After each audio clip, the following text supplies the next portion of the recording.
Welcome to the Lightforge podcast. This is Adwicta. This is Merps. Hello. I hope you guys are having a good one. We're close to Halloween. The spookiness is here, all right?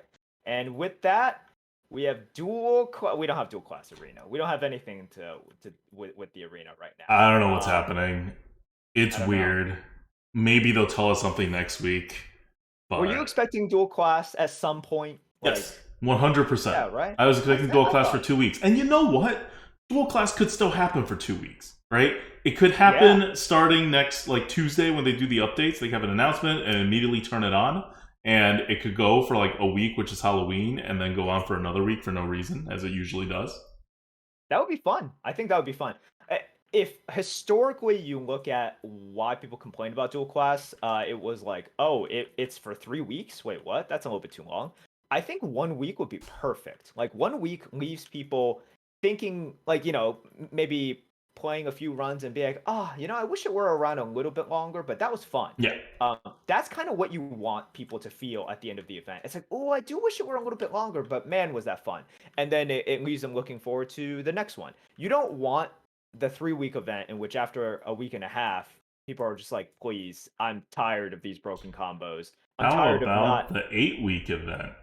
Yeah, yeah. So look, I was kind of surprised that they didn't bring it back. We have no actual arena news to report.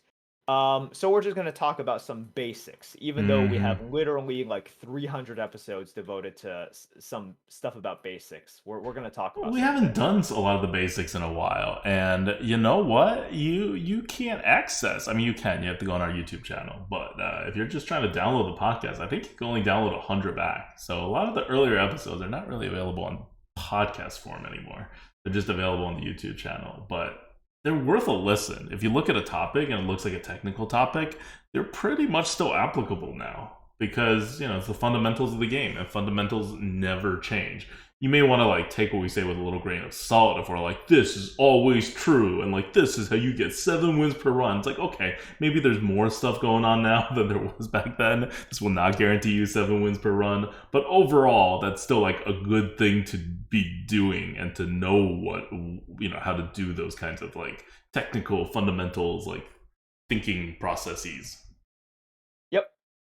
So, right now, we were thinking just literally like a few minutes ago, what should we talk about? Why not the thing that we ended off with last time? Podcasts now have continuity. We are in the same universe. We continue the storyline just the same.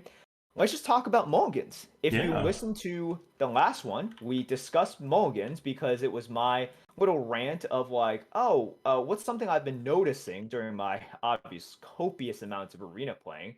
But I like to look back on all my HS replays and just see, what I could have done better. Also just get a better sense of the meta by actually seeing what people are playing, how they're playing things. And I'm just looking at these, for lack of better terms, I'm just gonna say, terrible, terrible mulligan. Okay, Yeah. and yeah, so we should talk about what makes a good mulligan good, what makes a mulligan bad, what are you looking for, and things just kind of have to change based on your deck, based on your likelihood for success, your risk, and we should talk about all those things because you too uh can be better at mulligans and you should be better Hmm. at mulligans. And it's one of those things where we talked about it last time as well. What kind of post do you see on Arena HS? Hey, I'm gonna put a game replay. What did I do wrong here on a specific turn? Hey, Hmm. what do I pick here? Hey, what do you think of this card? Like, do you think people drafted too high, drafted too low? These are overwhelmingly the things on Arena HS. Mulligans, I've seen one or two questions about like a specific mulligan example. Like It's over not the a last year. Yeah, it's not a sexy topic, but so important, Yeah. so important, way more important than that random pick. In which, if you're debating that pick, it's pretty close, man. And I Hmm. understand your question might be 2 drop or 10 drop, in which the ramifications are pretty big. But no, if you mulligan a little bit better, I'm not saying mulligan perfectly. Mulligan better, it's worth way more than that random pick. Yeah, and this is going to happen in literally every single game that you play. You have a mulligan. And in about 75% of games that you play, it is not an obvious mulligan. As in, you did not get 3 10 drops, and therefore you know you have to mulligan them away, right? Or you did not get like your best 1, 2, and 3 drops, and you know you're just going to keep it. Like, this is, in 75% plus of the cases, you're going to have a real decision to make that you have to think some thoughts and come to some conclusion. One of the things that I noticed, especially as in this meta, and also in the previous meta, because the game is like going back to classic, right? It keeps like going back to classic and then gets interrupted by ridiculous cards. But when you get back to classic, it becomes easier and easier to see people make misplays, and easier to see people not make misplays. And the vast majority of people I face do not make obvious misplays. That is, I could go, if I take a run to 12 wins and, I don't know, like 14 games, let's say, there will be less than half of the people that I can catch a misplay playing against them. And I know all their cards at some point, right? Except for the very ending sequences. So I have a pretty good idea if there was a misplay that was an obvious misplay. And I call it out on stream when I see an obvious misplay. And if you watch the stream, you'll see that I'm making these call outs like less than every other game. Because people are really good at this game. People who play are really good at this game right now. And if you play this game still, you probably are very good at this game.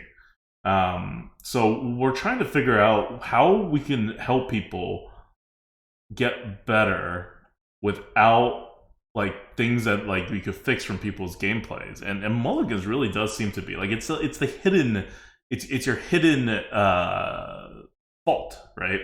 I can sometimes see a miss mulligan when it's really blatant, but I don't know what cards you mulligan away. I only know what cards you kept. And so I'm missing a lot of the pictures when I judge my opponents. And even then, I do see quite a significant amount of miss mulligans.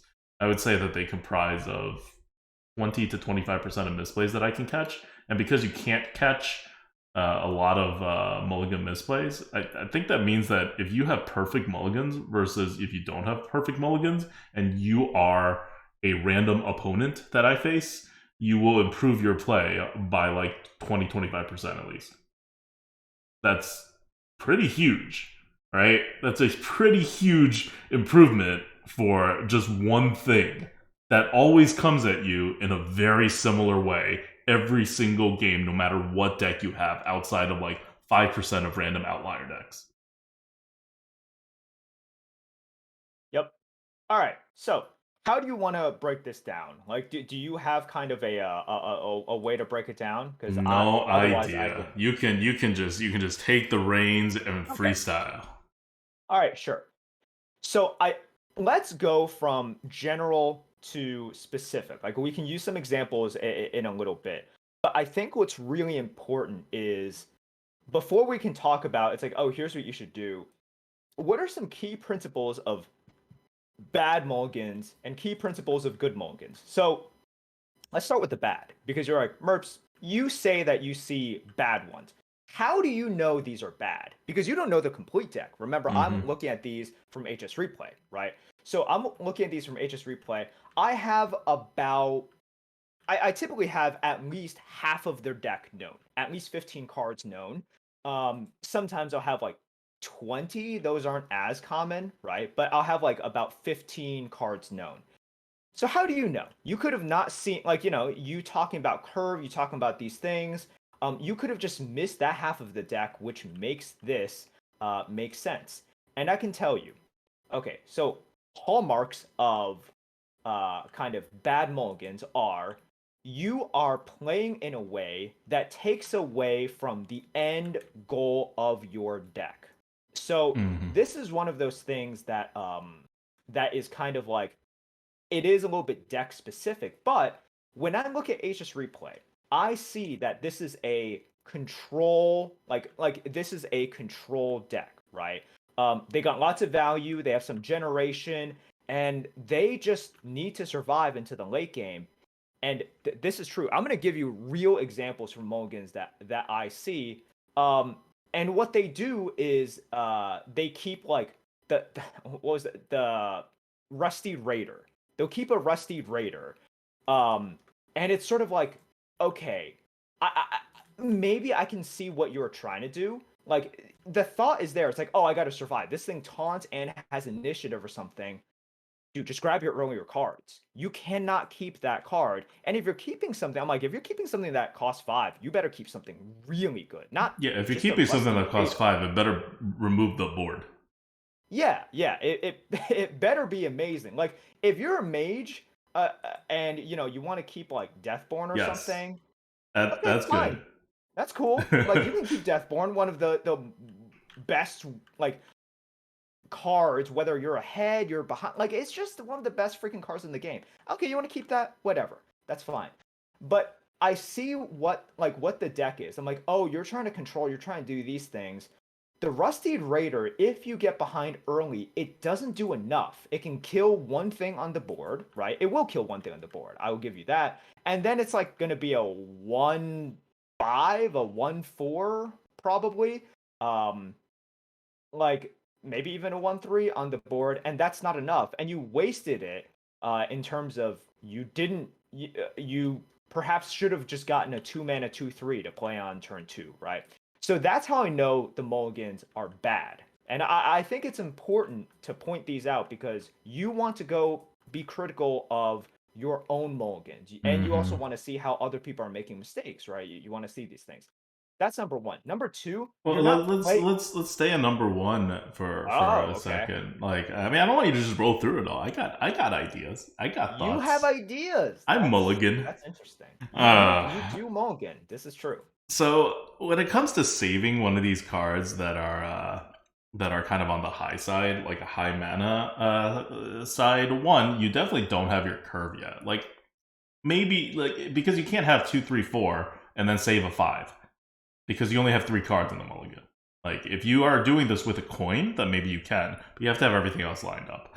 If you don't have everything else lined up, the bar is very high. It's like you have to have a presumption that you should be mulliganing this card away, whatever the card is. And then that card has to really justify its existence in your opening hand. Like just pretend like you don't like the card. Like if the card ever has like a 4 or a 5 mana or above on it, just your presumption is that you don't like this card and you want to throw it away. And it has to convince you that it's going to be worth it if you hold on to it. You should not be trying to convince yourself to hold on to it. You need to let the card, in connection with your deck, to speak to you and convince you to hold it. And if you're like, how do my cards talk to me? This is ridiculous. My cards don't talk. I'm going to throw all of these away. That's good. That's very good because you need to throw these cards away. And then when a Deathborn comes, you're like, ooh, like that's when you'll know. Because if you're holding a Deathborn, you're debating whether to throw it away or not, you're like, ooh, this Deathborn is speaking to me. I should really keep it. That's the degree to which it has to speak. Like just imagine, picture in your head, you see a mulligan and you don't have any, you have like a 10 drop, a 10 drop, and then a Deathborn. You would be really sad to throw the Deathborn away. Now, picture in your head you have a 10 drop, a 10 drop, and a Rusty Raider. Once you go, it's not speaking to you anymore. Now you're trying to justify it for some reason. And don't do that. That's the whole thing. And of course, the bigger the number, the more it has to speak to you. So Deathborn is actually a very low mana costing card, so it doesn't even have to speak to you that hard. But if it's like a Ysera, even assuming that Ysera is the best card in the game, like let's pretend we're not talking about me and we're talking about someone else who thinks that Ysera is one of the best cards in the game, and you see a Ysera in your opening hand, it's a 10 drop. Ysera's not that loud. Ysera's not speaking to you that much. If Ysera speaks that much to you, you're doing it wrong, right? Like you're not keeping a Ysera in your opening hand. Without a curve. If you have a curve, I still wouldn't keep it ever. But you have a little bit more of an argument, right? But it has to be like a good 2 and a good 3, and then Ysera. And then the rest of your deck has to suck. Even then, you should really just be like, I want to luck into drawing my Ysera if I'm going to get it. So yeah, that's my 2 cents on when to go big. Yeah. The next point I wanted to make is essentially you want to see what you want to do or what you can do to increase your win percentage the most. And what that means typically, so that's the big picture statement. The smaller statement is you typically just most of the time want to be a little bit more aggressive in your mulligan than what you're used to. I think overall, like if you're just like Merps, I have no idea. Like I'm bad at self-assessing. My advice to you is going to be mulligan a bit more aggressively than you're used to. Because from what I have Mm-hmm. seen, and I got really curious, and because of that, I just started watching like all my replays. I'm like, how did this person mulligan? Um, People are way too safe. As in, they will keep a bad 3 mana 3/4, and then look at their deck. And I'm like, look, unless their deck is really weird, they have literally no other threes, and their curve is super different Like they for the keep it without a 2-drop? yes. Oh. They keep like a three, like for example, they'll keep the 3 mana 3/4 that infuses even Yeah, when yeah. the card is in the deck. It's Yeah. like it's Yeah, nothing, it's right? a spider It's just tank. it's a spider tank, right? It's a spider tank with maybe like one tempo point of upside later on Mm-hmm. that is like delayed, right? Like you can think of it like that. They'll keep that, and I'm just like, oh, there is no way. Like I can kind of understand the thinking there in which it's like, oh, it's something to play early. Turn 3 isn't that far away. But typically, if you want some sort of advice generally, it's like, well, Merps, I'm not good at evaluating my gameplay, but I would like to try out something different. Just do like Yeah. be more aggressive. I think it's one of those things where I gave you guys that advice as well. I'm like, okay, if you're averaging like 4 or 5 wins and you are trying to figure out how to get higher, I'm like, go face. But don't just go face and forget about it. Go Mm-hmm. face, and if there is a quote punish, first of all, think about it, and it's like, oh, is that an actual punish, or was I going to lose anyways, and it was still a good play? But if there's actually punish, then like, you know what the punish is. Here with the mulligan, if you keep that, you always kind of lose, but not like completely bust, right? So you're just like, oh, okay, I'm all right. The spider tank on turn 3, if your opener is either nothing or incredibly weak, is not an opening at all. You might as well just go for it and get something better. Yep. So that is one thing in which I wanted to really stress. If you take away nothing from this, or if you're just like, man, I don't feel super comfortable you talk about all this evaluation. I don't really know how to do it myself. Go be more aggressive. Be like, and that also means for more tempo oriented aggressive decks, you get okay, you are on the play, which means you don't have the coin, you're going first. You have a 2-drop, a 4-drop, and like an 8-drop. You know that you are supposed to toss away the 8-drop. I think most people would toss away the 4. You definitely should toss away the 4. Yes. And the 2, depending on the Yeah. deck, and if you're drafting my decks, I always toss away the 2 because Mm-hmm. I have enough 2s and I will have some 1s that I need to get the 1. And if you are afraid that the deck will screw you if you toss the 2 away and you won't get a 1 or a 2, look, you got to play the percentages. If you're afraid to go all in with pocket aces, what are you doing at the table, Mm-hmm. right? Like that is what it is at the end. Like if somebody, hits like if you get your money in where it's good, you are going to win. So be more aggressive. Whether you have an aggro deck or if you have like just a lot of decks in general, try to be more aggressive.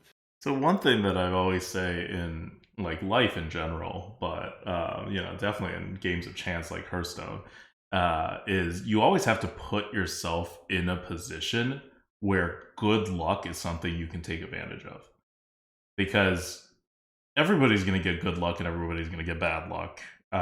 It's just kind of how things work. It may not be even; it's random, right? But it happens. Like no one's going to get only bad luck. But if you keep putting yourself in a position where it doesn't matter if you get good or bad luck, then you must have the ace in your hand. That means you must be looking at it and be like, I win the game here, right? Like Deathborn, which is the example we keep using. If you're just doing it because you think this is good enough, it's not good enough. You want to put yourself in the position where you can get lucky. And if you're not putting yourself in the position where if you do get lucky, you can do something with that, then you're missing out on all the upside of getting lucky. You'll still get lucky, it just won't matter. Like, that's. I hear this comment a lot whenever we stream, like streamer luck. I think a lot of streamer luck really just boils down to the fact that streamers take more risk because streamers are better players, and so they know the correct percentages, which is always more risky which is more risky than the vast majority of players do. So that when the good luck hits, the viewer is watching this and being like, "Oh my god, that was like a 1 in 5 chance. You had to have gotten it on this turn. 20%. What are the odds?" And you're like, "Okay." I mean, we all know the odds are 20%, right? Like that's not the question, but 20% hits 20% of the time, not never. And I think a lot of people just internalize stuff like 20% is like 0, or like 10% is like 0, or like 5% is like 0. For me, I internalize 1% is like 0, but anything above 1%, I'm trying to do the actual percentages. So if you're throwing away all your cards, your chances of actually getting a 2-drop or a 3-drop back are decently high.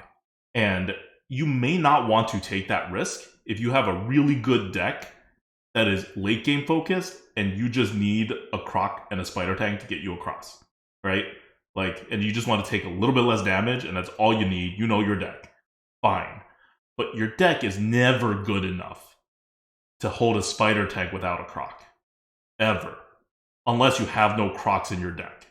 If you have a deck which has no 2-drops, or maybe like 1 2-drop, and you're just like, I give up on 2-drops, then yeah, hold their Spider Tank. But with that exception aside, you have a Spider Tank, you have 2 other cards that you know you're going to throw away. That always means you also throw away the Spider Tank.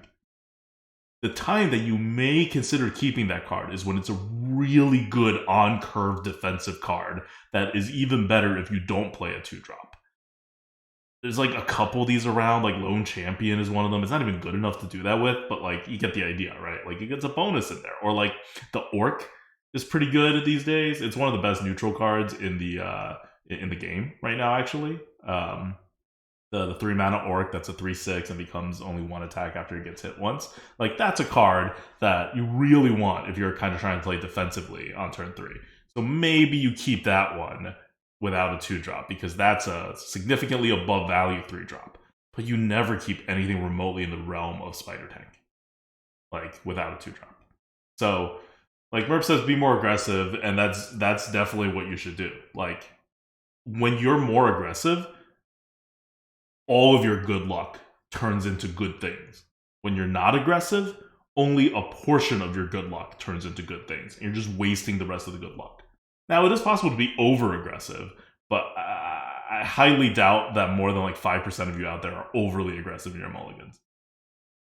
I would say I have not seen in all my games, and look, I could be a little bit wrong. I don't see the full deck of these people. I have not seen a single person in my games be overly aggressive. Like, they toss away a decent 2, and I'm just like, oh, based on your deck. Like, first of all, people don't toss away 2s. They like keep them. Overwhelmingly, the mulligan is super safe / bad because they keep like a bad 4. Or they'll just keep like okay, what's a common keep I see people doing? Grim Necromancer. Phoenix. Oh. Okay, they'll keep like a Fire Plume Phoenix, but Okay. no 2 or no 3. They'll just keep that, and I'm just like, on the bright side, if you miss your curves, Fire Plume Phoenix is better than it would be if you actually curve out. Like, it's not the worst thing. Like, it's not, but like, it is also still very, very. It's just suboptimal, right? Like low EV. I don't know what the Fire Plume Phoenix is supposed to be, unless you can directly see the future, right? Can there be times in which it is good? Yeah, of course it could be. But I see that way too often. People are way too safe, and they could be correct, right? Like maybe way too safe is correct in their case, but I almost never ever see somebody do something which I'm just like, whoa, this is risky. Like they took a real risk here. So it also means that if you are out there and you're like, oh, I don't want to go too risky, just probability wise, you probably You're won't because extremely most, unlikely to be a player who yeah. is playing too risky. Like you have to be, you have to just watch some streamers, right? If you're like, oh yeah, I'm significantly more risky on my mulligans than all these people, then like, okay, maybe you are too risky, but you're probably either around that area or more conservative. And once you try to be too risky and you play a couple runs, it'll come back to bite you because of odds, and you'll know. It's a very easy feedback mechanism. The problem with being conservative is that there's no feedback mechanism that is obvious. It's very subtle, right? Like you lose subtly when you're keeping your crocs and your spider tanks and not being more aggressive. Whereas if you're aggressively mulliganing and you get all your big cards and then you can't play for 3 turns and you lose the game, you're like, I know why I lost. I mulliganed away my 2-drop and I shouldn't have because I didn't get a 2 back. It's very instant and painful feedback. So that's why people are not aggressively mulliganing too much. You can only get bad feedback through not being aggressive enough. When you are more aggressive, you are always getting good feedback, or you're getting insane luck, and then you can just keep continuing, right, until your luck turns, and then you'll get the bad feedback. Yeah, no, basically. I see Shrimp Shrieked in chat ask a very good question, which is, what if you don't have good threes? Like, if you don't have good threes, I think the question is like, let's say you're going first, you have 2 cards that you know you're going to throw away, none of them are 2-drops, and one of them is a spider tank. You keep a spider tank if, like, that's basically your best 3-drop. So, okay, we are going first, right? We're going first, yeah. If you're going I second, would, you can obviously keep the 3-drop, because you can right. do whatever and then coin 3/3, right? That's a normal play. Yeah. So the question I would have, and these are the questions that you should be asking yourselves in that situation. Okay, I don't have threes. What is in my deck then, right? Because if what is in my deck is just large cards, and hopefully with large cards, I have drafted appropriately, which means small, utility cards, small removals, those kinds of things. Um, how many of those do I have, right? Like, am I also like, so how many of those do I have? What 1-drops do I have? Hopefully you have some, because 1-drops are very multifaceted now. Like they typically draw you a card and you can drop them. I typically don't need just the spider tank on turn 3. I might. It always depends on the deck. I might still toss it because I think keeping that 3, but you missing out on your other, I'm going to guess, good other cards. At least good at like pushing off aggression so you can get to your late game. Once again, I'm making a lot of assumptions here. If you don't have good threes, so you have no aggro deck, right? This is not a tempo deck. This is not an aggro deck. Otherwise, you should have gotten the amount of threes. So I'm going to assume this is a attrition, slow, Slow control mid-range deck, deck, etc. right? Not necessarily control, but like just slow mid-range deck. It's slow. Yeah. It's slow. Maybe it's a combo thing as well, right? That's fine. But those decks typically have some sort of defense. So Mm-hmm. I want to draw into my defense. Spider Tank is not really part of any defense. There are quite a few 4s that are better for that. So even if you miss out on your 3, there are catch-up 4s, right, that are great. Scorpid, for example, is a great sort of like Mm-hmm. catch-up 4, right? I would rather have that than Spider Tank in my hand. And on turn 3, what I can do is like 1-drop in hero power, and then follow it up with like the Scorpid I may not have gotten if I didn't throw back the 3. So Spider Tank, in my opinion, is just not good enough in this day and age. Judging by you saying if you don't have threes, I'm gonna make guesses on what sort of deck it is. And if you're saying, well, my deck just completely sucks, then we don't need to have this conversation. Totally Yeah. right. So I'm assuming that your deck has a certain quality. Like you're expecting this deck to be able to win a decent amount of games. Yeah. Yeah. So I agree with what Merps is saying for actual control decks, but for mid-range decks, and there are mid-range decks that I've drafted because cards just suck right now, especially 3-drops. There are mid-range decks that I've drafted that is not like particularly slow or whatever. It's just a mid-range deck. It's not super tempo. It's not super control. I don't have a Ysera at the end of my deck. I don't have a board clear, or maybe I have 1 board clear, and I also am not really pushing face in a way that can end the game against most decks.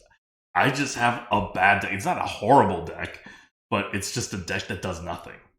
And three-quarters of your deck these days that you draft are going to be decks that do nothing. And if you're not a warlock, your decks that do nothing actually do nothing. If you're a warlock, your decks that do nothing still do stuff because you have near endless card advantage, right? As long as you don't get hurt.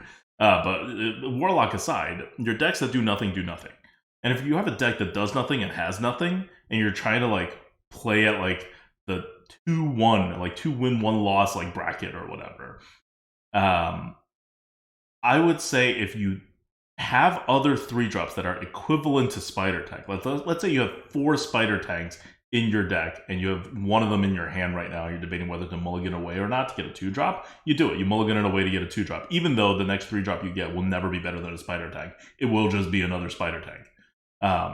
But if, let's say, Spider Tank is actually your best 3-drop, and your other ones are all 3/3s, or you just don't have other 3-mana cards. You just have like 2 3-drops, and let's say they're both Spider Tanks, and you have like 5 2-drops, like normal. Do you throw away your 1 Spider Tank and try to get a 2, and then a 3, and then a 4? I don't think you do. In those cases, I don't. In those cases, I do keep a Spider Tank. But we're talking about bad decks here. Like, these are bad decks and bad situations, and you are not at a high enough win rate where you're like, I need the ace or I have no shot at this, right? If this deck is somehow 4-0, then I'm throwing the Spider Tank away. I need to curve out or I'm losing, right? So you're also taking into consider it's like, okay, this is going to be like a 0-1 game or 0-0 game, and I feel okay doing this. Yes, I'm definitely taking that into account because that's the thing with conservative, right? Like you're never going to punch above your weight if you're conservative. You're purposefully limiting yourself and taking away your outs. So if you're in that case, like I've done it a few times, where I just end up with a deck without like significant amounts of 3s, and then I've kept the Spider Tank, which was like, well, we better get one of our 5 or 6 2s because that is actually higher odds to get one of our 5 or 6 2s, while keeping the Spider Tank than it is if I throw away the Spider Tank to increase the odds of getting the 2, but then to also get a 3 back, or to get a 1-drop that I can 1-drop hero power with. Like, you play the odds, right? And like, you actually do the math on this if you want, right? Like, just count the number of cards in your deck, see how many 2s there are, and how many 3s plus 1 there are, and then add another pull for your 3-drop compared to your 2-drop. So for your 2-drops, if you're mulliganing away only 2, you're gonna get 2 back. Then you're gonna get 1 draw. Then you're gonna get another draw. That's 4 cards. For your 3-drop, if you're mulliganing all 3 away, you're gonna get 3 cards back, and then you're gonna get 1, 2, 3. So it's 4-6 ratio. So if the amount of 2-drops you have is not more than if the amount of 3-drops you have is not more than a 4-6 ratio to your 2s, then you go the other way, right? 4-3 being 2-3. 4-6 ratio is a 2-3 ratio. So that's the technical breakdown of when it will behoove you to keep the 3. And that happens. You can have a deck just without 1s and 3s. Like that totally like happens. But it is very rare. And if it is not very rare for you that you end up with that kind of deck, then you are drafting wrong. Then you are drafting too risky. And you are not settling for those Spider Tanks when you should be settling for the Spider Tanks. All right. So look, I think we've gone through some good examples. Well, talked about basic principles and tied them to sort of specific examples as well. Let's just go back once again. I need to drill this through people's heads. If you want to get better, and if you want sort of like a testing sort of like phase where you do a few runs, not just a few games, a few runs, and you want to change something up, be more aggressive with your mulligans. Don't just be satisfied. And look, don't go crazy here. Like, if you have really good 2 into really good 3, don't just be like, oh, I don't have a 1. So, Merps and Adulta told me to basically toss away this like premium 2 into Forensic Duster. Don't do that. Please don't do that just to be like, well, then I can squeeze in a Voodoo Doctor on 1 and then still have the premium 2 and Forensic Duster if they come back. But I would say if you're out there and listening, you're like, man, I want to be higher in the leaderboard, or I want to make a leaderboard push, or I just want to, increase my win rate, get a little bit more gold. I would be shocked if you didn't increase your win rate just by Mm-hmm. being significantly more aggressive in the Mm-hmm. mulligan. Yeah. Yep. Why don't you go in a little deeper on what kind of deck you need to do the move? Because I'm sure nobody does this move, which is you have a hand that has, let's say, you get a 2-drop and 2 10-drops, or 2 5-drops, and we all know we're mulliganing away the 2 5-drops because it's an aggressive deck. When do you mulligan away that 2-drop, and what kind of deck situation, and how good does the quality of that 2-drop matter, or is it just that you need a 1? So even if it was like the best, I don't even know what the best 2-drop is these days. Maze Runner, I really don't know. For Maze tempo, Runner is a good example of a top percentile two drop. yeah, like in Prism Vile Fiend. Yeah. Like, you know, Uh, I'm looking at the win rates. Yeah, and Prism Vile Fiend is number 1. Maze Guide is number 2. Henge Clan Hogsteed, which is not exactly it's not getting its most value as a curve card. So yeah, so we'll just say a Maze Guide. Um, like if you had a Maze Guide, when would you throw that away? Versus if you had a Croc, when would you throw that away? In this scenario, what kind of deck do you need? How many 1s? How many 2s? How many 3s? How good of a deck does it matter? You know. ooh. So first of all, for me, throwing away Maze Guide is really tough. Okay. Like, I would. Okay, so what I would do in, okay, let's say, my hunter decks, right, in which I'm Mm-hmm. really giving away value. I am um like, even in those cases in which I really want a 1 because my deck has a decent amount of 1s, um, in those cases I'm like, okay, I am almost never keeping a 3 unless it's like a super duper good premium 3, like Okay. Duster, right? Yeah, Mm-hmm. like Duster. So even in the I'm most actually, aggressive decks, if you're going first I'm, and you have the Maze Runner and the yeah. Duster, you're not throwing away the Duster. No, that's a little bit too good, Okay. because Duster is too good, right? Mm-hmm. For what I'm trying to do as well, that's a little bit too good. So no, there. But if it's anything like a Spider Tank plus, a Spider Let's Tank say it's an plus, Orc. yeah. Oh yeah. I'm tossing away the Orc in order to get a 1-drop, but I'm keeping the Maze Guide. So Okay. these are my super aggro Yeah, decks, super right? aggro. And if I'm keeping the Maze Guide in my super aggro decks, basically every other Yeah. deck, in my opinion, is keeping the Maze Guide, Okay. right? Now So when do you Croc. throw away Croc? Okay, I definitely toss it for my aggro decks. I'm like, screw this Croc, I want that Voodoo Doctor on 1, and then whatever 2 I end up grabbing, which I should, we talked about percentages, right? Whatever 2 I end up grabbing, it's going to be at least as good as the Croc, probably. Yeah. So okay. Right? So what's the line of 1s and 2s that you have in your deck for you to pull this move?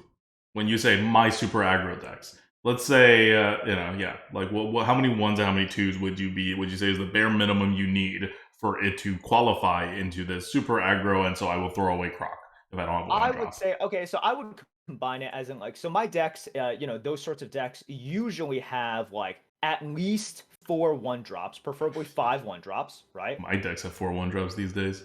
Yeah. Like, well, the thing is, some of them can also just be like, aggro doesn't. It's not all just about the 1-drops, right? It's not Mm-hmm. just all about Yep. the 1-drops, because I'm also talking about 1-drops, Yes. right? These are, because you can also have 1 mana spells, Would right? you count an Og Merchant as a 1 drop in your Yeah, super aggro decks? Yeah, right. Yeah. yeah, Okay. yeah, yeah, yeah. So look, at least that many 1-drops, twos at least like 7, Okay. like six So six I to would say seven that's like ish. half the decks then. So no. The only difference is with my deck, it's not just about sort of, it's where the deck tops off, and then instead of bigger drops, I have utility cards. I have like a something like a Grievous Bite, right? Or I'll have like that twin spell that deals like 2 damage or something instead of bigger drops, Okay, because but I your want the odds of getting flexibility. 1s and 2s, no matter how many utility cards you have and how many whatever's in the rest of your deck, they're all the same.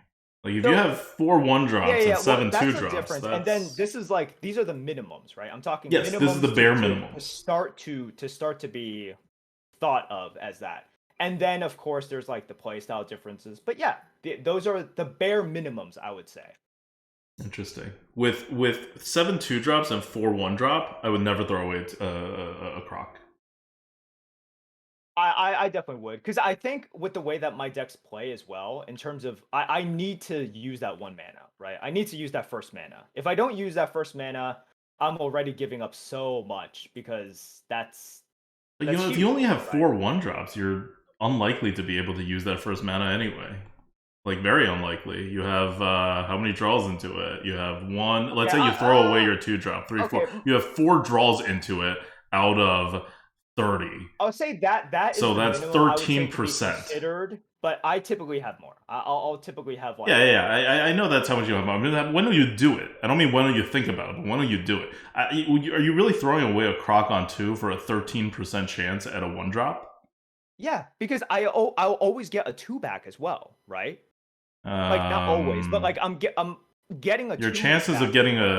a oh well, okay, this is not the most scientific way of doing it. I'm not going through the whole thing, but it's more than 17. But let's say it's like 20% chance to get a 2 drop back if you have 7. Oh, sorry, so you have 7 of them. Um, One sec. Okay, sorry, I'm doing this wrong. I'm gonna do this right, or close to right. I'm gonna do it right in a rounding way. Okay, so the amount of 1 drops that you will get is a little over 50%. That's the chances that you'll hit a 1 drop. It's a little over 50%. The chances that you'll hit it's actually probably a little under 50%, but whatever. Um, it's around 50%.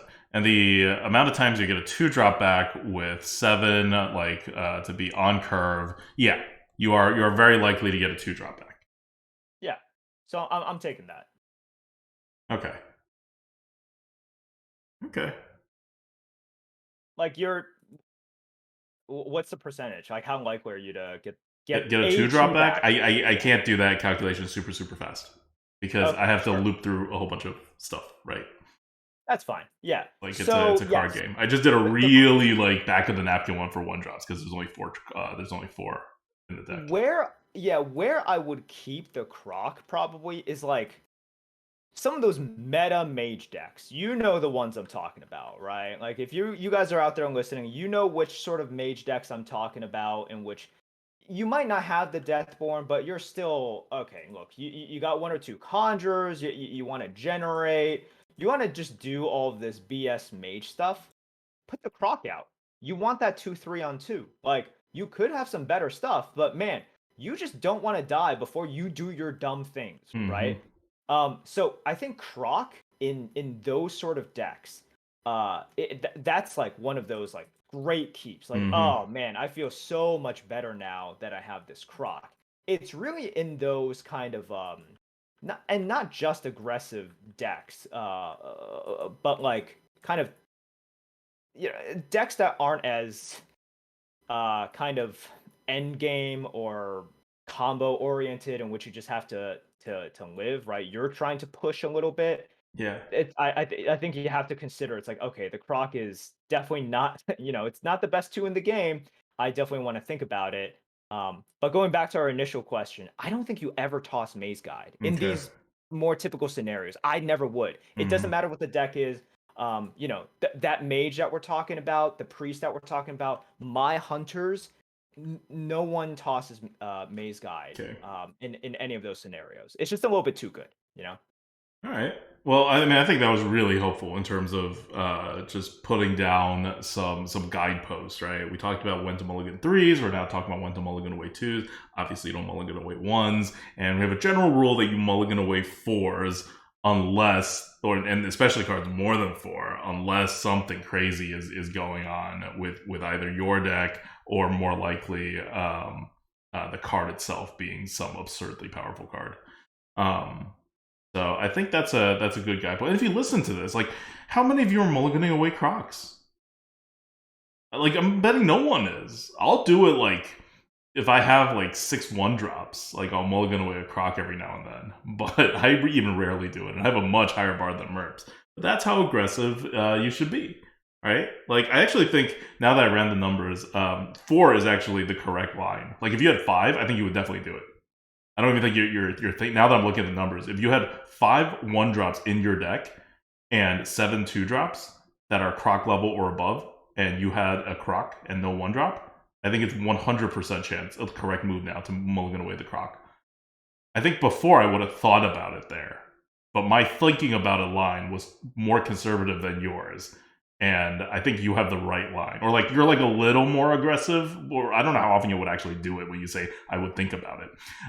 But I think you're a tiny bit on the more aggressive than you should be part. But I think I was significantly on the more conservative side, and I know that I'm more aggressive than the vast majority of people, even in You're that definitely more scenario. aggressive. Yeah, you're definitely more aggressive than the average person. I am quite aggressive. Like I will push.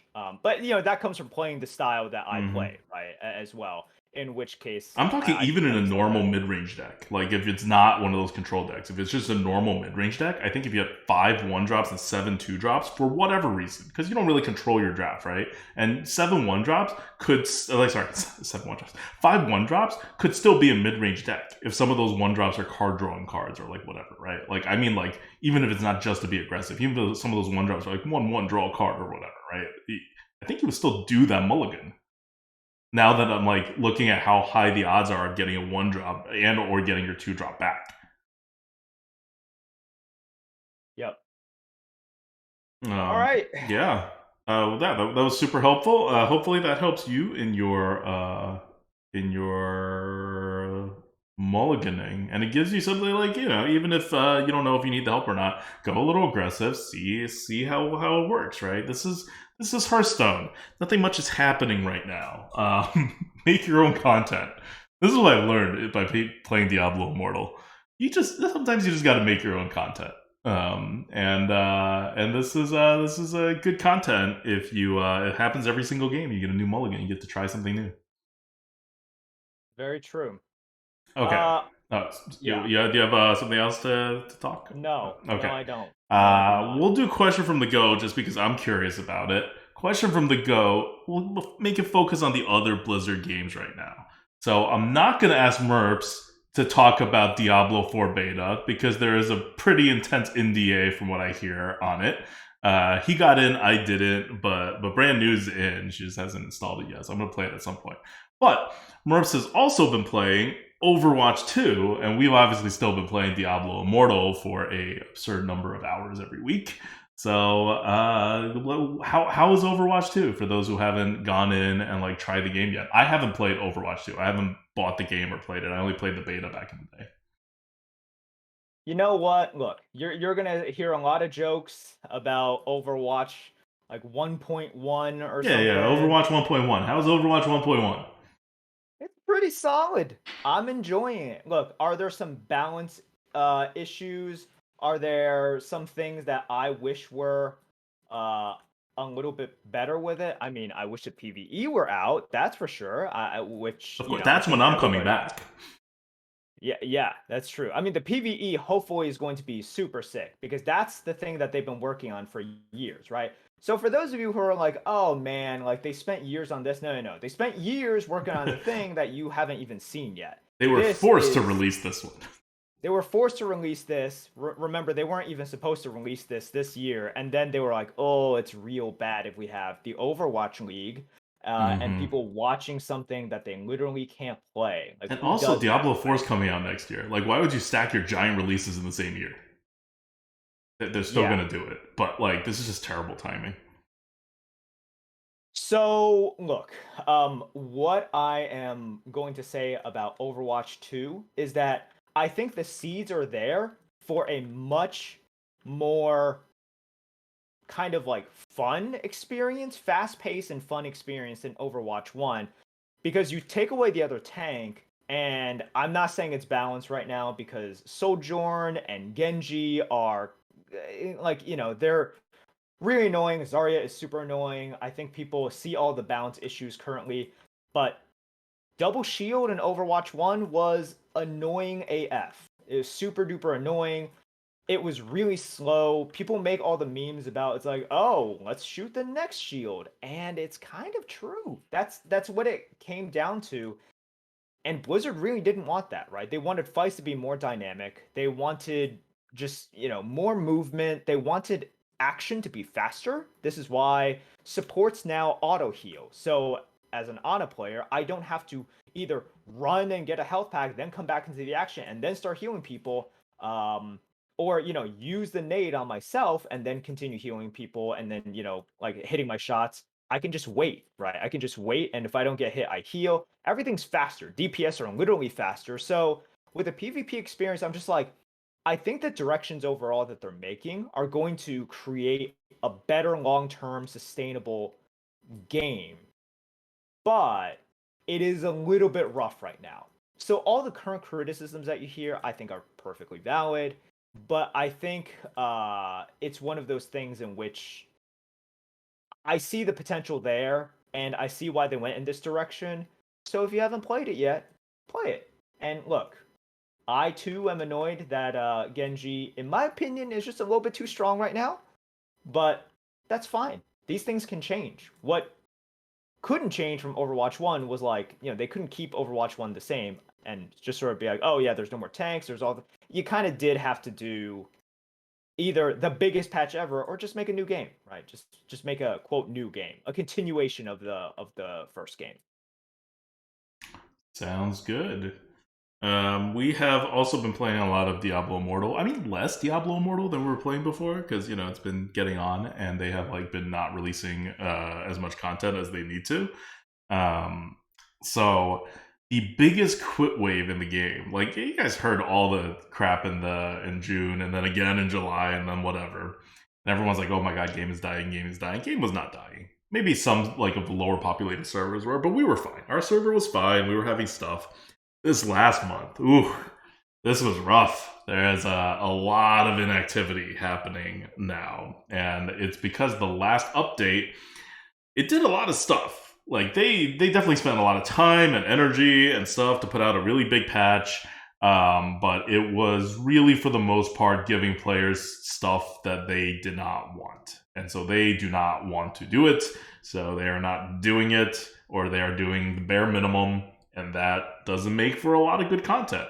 They introduced a castle system. And here's the thing. This is, I think, the most ironic part of it all. The most anti-whale system in the game that took a lot of dev time and probably a lot of balancing, a lot of other stuff. It was a little bit buggy, and they're slowly patching all the bugs away, is this castle system. It is the most free-to-play friendly system. It helps free-to-play catch up to whales, and it is the worst thing to happen to this game. The people who have quit after this system was introduced is at a way higher percentage than any of the quit waves that happened before this. So, a lot of people, a lot of complaints, and a lot of people talk about, especially in the beginning, about why are you charging so much money or whatever. But at the end of the day, charging people an absurd amount of money does not get them to quit as fast as providing unsatisfying content that does not favor the people who are giving that ridiculous amount of money. And that quit wave is not just whales are quitting. A few whales are quitting, but the vast majority of them are still around. It's the free-to-play players that are quitting. So they basically gave free-to-play and low spenders something that was hugely beneficial to them power-wise relative to the whales. I mean, they didn't catch up or anything, but it was a big power jump. But it wasn't created in a particularly fun way. But the system is there, and nobody liked it, and a lot more people left compared to when they just weren't doing it. When they were just doing other stuff and adding other content. I thought that was extremely interesting. And so whenever people talk about oh, why don't devs do whatever? If you're nicer to your free-to-play players, you'll have more of a community and more of a player base, and then you'll get more whales who will want to spend money. You'll actually end up earning more money. Maybe. But if you don't get it right, you're actually going to lose more of the free-to-play players that were perfectly happy playing your game where they are just second-class citizens. But once you give them a system to catch up, and that system is something that they don't want to be doing, now they feel left behind. Because now you've essentially made them third-class citizens. Because you will have free-to-play players who do stuff that they want, free to play players who do stuff no one wants to do, but they're just such ridiculous grinders and they don't really care about fun. They just want power. And then people who spend money in whales and whatever. So you've effectively taken your core player base, which is generally free to play players who play to have fun, and like maybe they play a lot to have fun, but they don't want to like not have fun, and you have demoted them. So yes, everybody's asking for more fun, good systems, but you wonder why devs don't lean super heavily into things, because a lot of people phrase it in a way, and I could see why the perspective is there, which is like, what do you have to lose, Blizzard, by making things more fun and better and like giving more stuff to free to play players? The whales are still going to be like more powerful, right? It's not like they're going to stop spending money, or like they've already spent the money, who cares? That's not why they're not doing it. Every time a developer in a pay for power game goes in and builds a system to try to help low spenders and free to play players, they are taking a risk that they alienate those very same people. And then you have even more problems. Like, I feel like Diablo Immortal is such a microcosm of how to like run a society, and this is like the government stepping in and trying to solve the homelessness problem, where you're like, obviously just give them more money and like create more systems to help the homeless people, clearly, right? Like, easy. But then you actually go into the weeds on how you do that, and so many systems hurt more than they help. So many issues arise in terms of your expectations of how something will be received is actually the exact opposite. And you like, I don't know, like just especially during COVID, there was like an even elevated issue where like you have to, the homeless who aren't just now like a nuisance, they are potentially a danger to society. You really have to like help them, and it's to everyone's best interest. And almost everybody like failed. And it wasn't even a money thing. At that point, people were quite happy to spend money to help the homelessness problem and resources, because it helps society overall. But it just highlighted the same issue that you always have, which is that it's very hard to help. So yeah, that's what I found most interesting in the last month in Diablo Immortal, is that Blizzard really did quite a large boost to free to play, like a very large boost to free to play, way larger than I thought that they would ever do, much less like this early. I'm not ever, but like I thought it was like at least 6 months away, if not longer. And they did something like that here. And then all the free to play, a much larger percentage of the free to play players than before quit. Yep. That's Diablo Immortal. So look, I'm still playing, but they need to do something real. Like I think this attrition has surprised you, right? Like in the past week or so, I think even you were just like, whoa, this is like way too fast. Like they're losing players way too fast. And the problem is, once you start losing these people, the people that enjoyed playing with these people suddenly enjoy the game a lot less. Yes. Right? And then it really is a slippery slope, because like, okay, player X enjoys playing with 10 other people. Once you take 5 of those away, you're vastly increasing the chances that this player goes away, right? Yep. And this person is one of the people that like player Y also likes to play with. It gets really bad. And then overall as well, when you have a game like Diablo Immortal, like it's an MMO. Yeah, it's a society, it's a community. When you start taking away some of these pillars of communities, things fall apart fast. Like they snowball. Yep. So look, whatever Blizzard does, they have to do something big, not just like, oh, we added an extra dungeon. Yeah. Adding an extra dungeon and giving people one more like legendary crest a week, let's say, and then additionally being like, oh, we have some extra bundles. Oh, and also we have slightly increased the drop rates. It's going to be the exact same thing. Yeah. Like those are things that'll work if everything's going well. Yes. Those are the expectations of like, okay, this is keeping with the status quo, right? Those are status quo ones. This like they need an all hands on deck. We need to bring new players in and convince players to come back. So it's got to be something huge. Yep. And this is the difference, right? Like in month one, I wasn't worried at all. I knew people were quitting. I knew people were coming in. But we're at the point now where one, there's not a lot of new people coming in. If you guys have watched my stream, you know I've been hawking my recruit a friend code because this is an event. I've been hawking it to anybody anybody who raids us. The first thing I tell them is, hey, have you heard this game called Diablo Immortal? No? Good. Do you want to try it with my code? I only need 3 people. I just needed 3 people. I currently have 4, but it took a long time and I have access to a lot more people than the vast majority of people who play this game, right? Just because I not only stream and have people who watch me, but other people randomly rate us. So then I have their viewers, at least for the night, to hawk my wares to. And over the course of 3 streams, I was barely able to get 4 people, and 3 of them haven't completed it yet because they also make you do it for to level 60, which takes more than 10 hours. So it's also a typically Diablo Immortal, way too hardcore for way too little thing, but I want the cosmetic. Anyway, my point is it's not even a done deal yet. And it's really hard to recruit people into this game right now because there's almost everybody's already played the game. I don't know how many people here who are even potentially in a million years open to playing this game and aren't just oh, this is a pay-to-win game, I don't play pay-to-win games. Or oh, I'm just never going to support this kind of business model from Blizzard.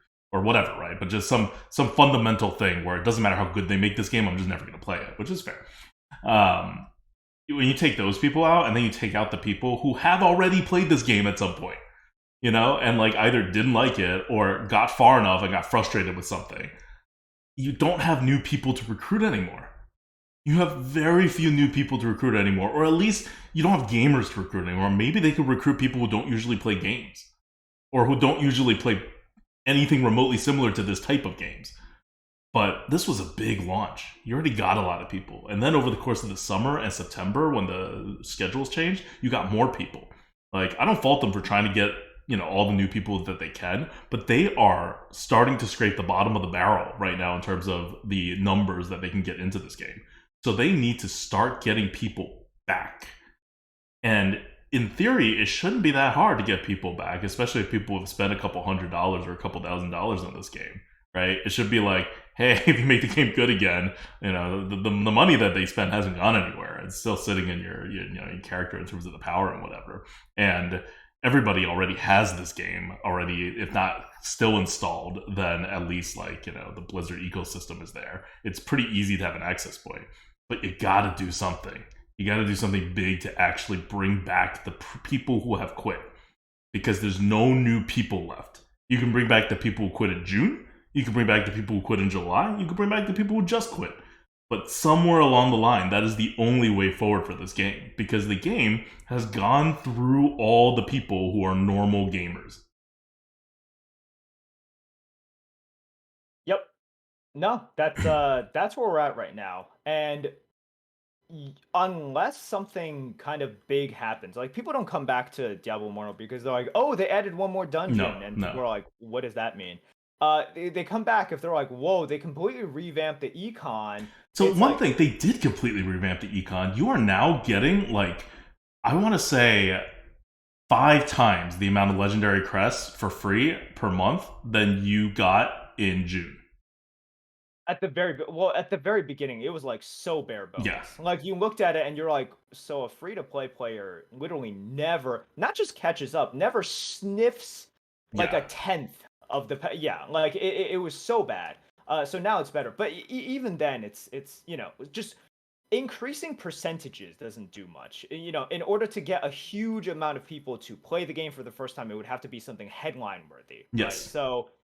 Well, that's one of the things is they didn't make this headline worthy. They didn't come out with a campaign that's hey, play Diablo Immortal. Now 5 times as much legendary crest for free to play as at launch. They never said that. I'm saying it because I did the math, but they incrementally increased it and they haven't messaged it out, which is kind of weird. Maybe they're doing it later.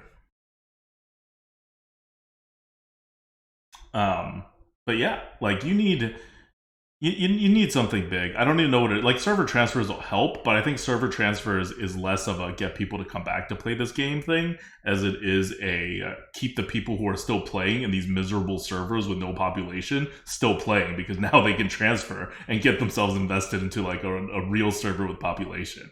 And the servers that are like dying a little bit, I think our server's dying a little bit, which is sad because we're like a top 10% server. They will start getting some of the infusions, and then it'll keep everybody around. But you're not getting people back with it's just a server transfer, so it's needed and it's the next step. But there's got to be something big coming, and I think there will. They definitely have something big planned for the beginning of December, but it could also just be here's a new zone. This is technically 5 more hours of content for everybody, which is good, but that's not solving the problem at this point. All right, that's our Diablo Immortal rant. Yep. That's it for this week's Lightforge. We'll see you next week for it's Halloween. It's the day before Halloween. Until next week, this is Outwicta. This is Merp. See you guys.